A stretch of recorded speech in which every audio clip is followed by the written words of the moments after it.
Going to be busy this week, opening the layout to the public this coming Saturday. If you want information, send me a message down here.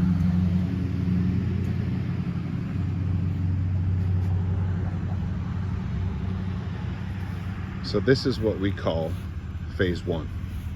This is the front yard. It's been out here for 10 years. Bridge has been out here for 10 years. It's supposed to look dilapidated. That's the whole idea.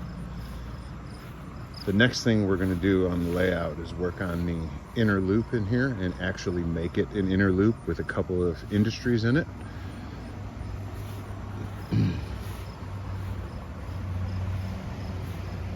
So coming around the south side of the house,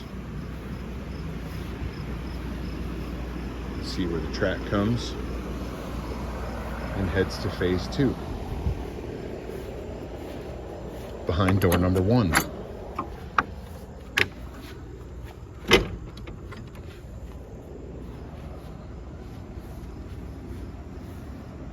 That was from a CSX Yard. For those of you that know me, you know that I can't stand CSX.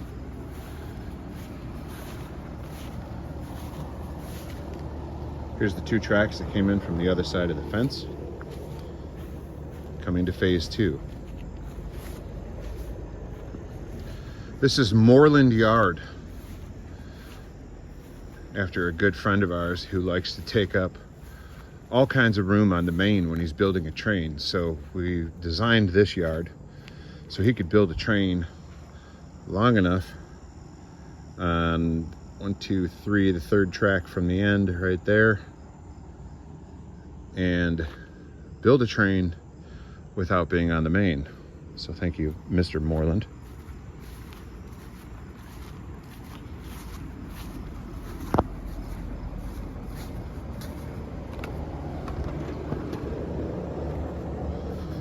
Over the bridge to Terabithia, whatever that means. Come to the, what I call the focal point of phase two, where the curved bridges come in together. Sorry about the finger. I'm not a professional videographer. So we had to raise the grade from phase one to phase two about 16 inches. So as soon as it peels off phase one on the other side of this fence, it starts climbing up a 2% grade. Right there. As soon as you get past the switch, the grade starts. Switches, I should say. Coming up a 2% grade, where it levels off right there. Right here. Right next to that alien. And the rest of the layout is level except for these two curves to get you enough height to go under the bridges here and here with a double stack. And moving on, Cabedoma Railway's bridge, which is actually a 20-foot plank or 20-foot pick. I was in construction for 25 years, retired. Now I teach it. The other side of the plank was driven into and all bent up, and you don't use stuff like that on the job anymore. So I took it and embedded it in concrete and made it a bridge. It was supposed to be temporary, but now it's permanent. So this is all level here. Morland Yard is level. This yard here is Bang Yard, after Jens Peter Bang. And you'll see the grade start to drop right at this number 6 switch right here. And that grade drops 2%. And right after the switch that's down there, it climbs back up to go around the curve, which is 10 foot. Those two curves are the smallest curves on the layout. Bang Yard's kind of fun. It's another way to turn the train around. If you were, for example, to pull into the yard here, you go through any one of the 5 tracks, make your way this way, just gonna climb up here. And you get to this number 6.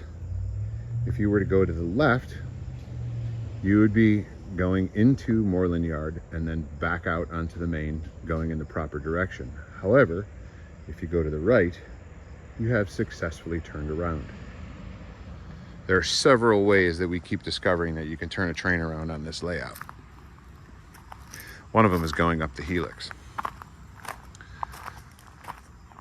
Helix, which I call phase 2.5, is between phase 2 and phase 3. Phase 3 is the fort.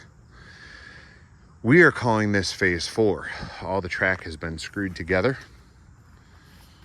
I think I've made the decision to start hauling gravel in here tomorrow to hopefully have this done by Saturday, be able to run on it. There will be a giant pile of ballast here, and this area here will be used to load ballast with the RC heavy equipment. Again, if you've seen any of my videos, you know I nerd out on that stuff too. But this industry spur, we're calling it, where we threw a number 6 in here on the curve from phase 2, we successfully added 20 switches, 21 if you include the number 6 getting into the spur. So there's 20 switches in this. There's several runarounds. There's a couple of industries where you can, you know, pretend like things are being loaded and unloaded. We use our imagination around here. Still have plenty of track left over for other things. And this comes in. This worked out perfect. Ys are kind of a pain in the ass, but just decided to use one up here. And cars can be loaded on the left side from, this is a sawmill, or you can pull in under, extra cars put here. So we're going to try to make these spur tracks, these industry tracks, as level as possible so you can drop cars and they don't roll around. Through here, this may or may not be level. It's going to depend on what happens. We're going to try to make this level here so you can drop box cars or whatever off for that industry. And then we just kind of got silly and threw a switch in here and added this little building in. So on with the tour, going up the helix, go across the bridge, which is currently not installed, and into the fort. Now the fort is a mess, and it will hopefully be cleaned up by Saturday. It will be. And in the fort is all the train storage.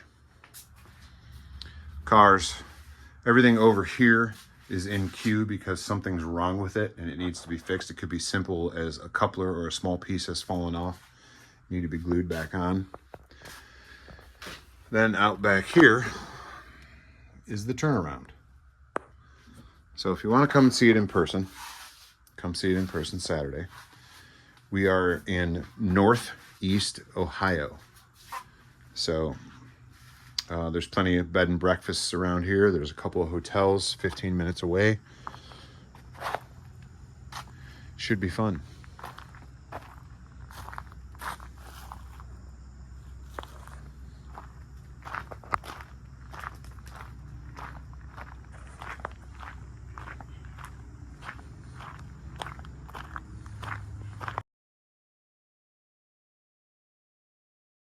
I don't know if you've noticed, but I've been trying to drop a video every Monday. I have a bunch in queue ready to go from runs from the past, and we're going to get a bunch maybe this week and maybe this weekend.